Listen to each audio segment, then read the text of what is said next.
Yes, mga katropa, magandang araw. Ito na naman tayo nagbabalik, ano. Boss, may mapatuturo pala ako sa inyo, no. Meron tayong Grabis dito. Tuturo ko sa inyo kung paano magbaklas ng flarings ng Grabis. Ayan. Anong unahin babaklasin? Ayan, watch this. Yo, kasama pala natin si Sir Joe Goldmine, ang bagong hairdo, ha. Oy, hindi ka nakalbo, ha. Ayan, huwag mo namang ilapit. Idol mo si Maka-High Blood, ha. Pakilala kita minsan. Ayan. Boss, pakawak na lang ang cellphone. Mapakita lang natin kung paano babaklasin. Yo, guys, so, kailangan lang natin pagandaan yung mga bagay-bagay, ano, gamit natin. So, pag magbabaklasin ng flarings yan, una natin gagamitin yung pambaklas ng pangkalawit ng flarings. Bakit kailangan natin ng ganon? Para hindi masugatan yung ating flarings. Pangalawa, kailangan natin yung screwdriver at saka kailangan natin ng 12. Right. Unang-una, baklasin natin muna yung ating boss, lapit ka rito. May mga tornilyuhan dito, tanggalin na natin sila. 1, 2, 3, 4, 5, 6. Unahin na natin to. So, okay.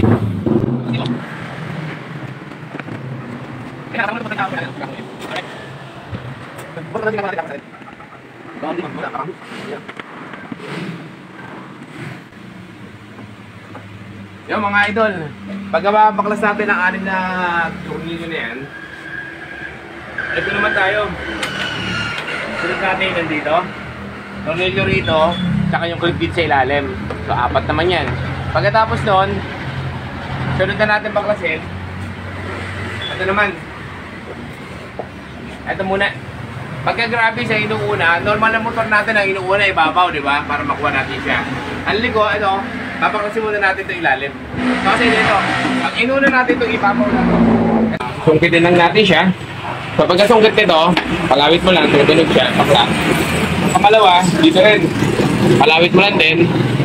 So, alalay ka lang sa pagkalawit para hindi magasgasan yung ating flarings. Ano?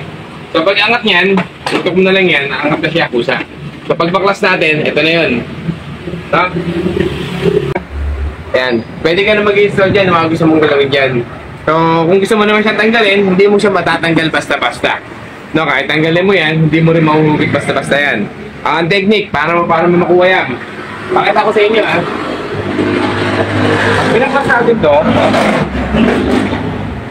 hindi mo siya agad mahuhugot. Hindi mo matatanggal to. So, para matanggal mo to, unang gagawin mo, tatanggalin natin ang pinakasikreto. Ito ang pinakasikreto. Meron tayong bangka dito. So, yung bangka na yan, kailangan matanggal natin to. So, ang technique, dito muna gagawin natin. So, pwede mo na to. Ayan. So, may ngipin siya rito. Pag umangat na yan, gapang mo na. Ayan siya. Kapag nagapang mo na yan, ready na yan, sa kabila, ganun din gagawin mo. Ito ba ang tinglo? Ayan. Pagpaklas natin dito, umangat na to. Patanggalan namin yung ngipin.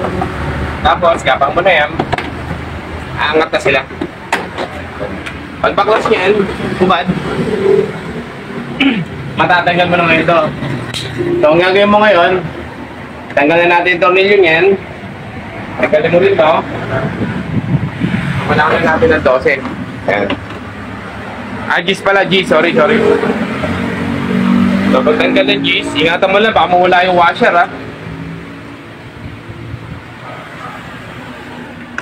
Ayan. So, pagkatanggal, ito yung tukoy kong washer, ha. Pagkatanggal, ha. Ingat lang kayo. Tanggalan na natin para kami ako sa pamapunti.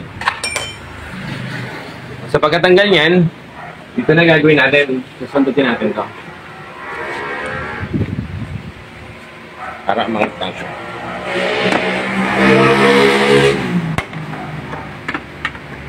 Ayan siya. Dito. Ito ang pinakasikreto, nasa ilalim pa rin. Ayan siya. Tapos, tanggal sakit. So, meron tayong sakit dito. Tanggalin nyo lang yung mga sakit na yan.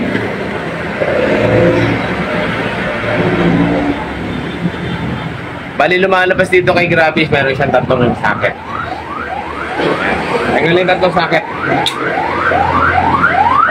Ito na yung susunod natin. Ayan.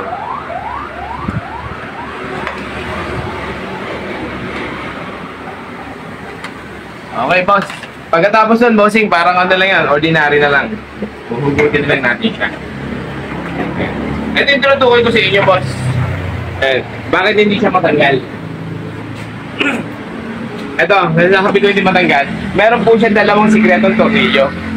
Ayan. So, bali apat yung tatanggalin natin yan. Ayan, kung kaya mo na maglaro yan, kung ano man i-install mo, diskarte mo na yan.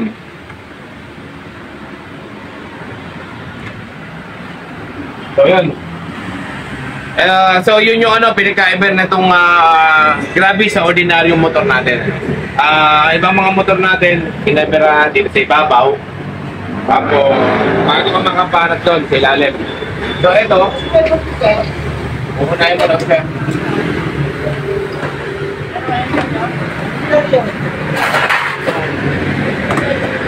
Ano ka? So, pwede ka na ngayong maglaro kung ano yung gusto mo i-install sa kanya. So yun guys, sana nakatulong ano yung ginawa natin. Ayan, so ngayon, alam niyo na kung paano baklasin siya. So, ang pinaka-sikreto ng Grabe, sinuuna yung bangka. No? Para mabaklas mo yung ibabaw. So yun guys, sana nakatulong yung ginawa natin dito kay Grabe kung paano natin papadali ang buhay. Ayan. So please don't forget to follow, like, and share to my favorite page, Boss Mike TV Katropa. Ayan, kasama po natin si Sergio Goldmine. Alright, andito rin po yung ating favorite shop ng Beat Gears 1. Alright, maraming salamat. Sergio yan, baka meron kang gusto i-shoutout. Wala na. Happy birthday. Happy birthday! Sana all. Alright.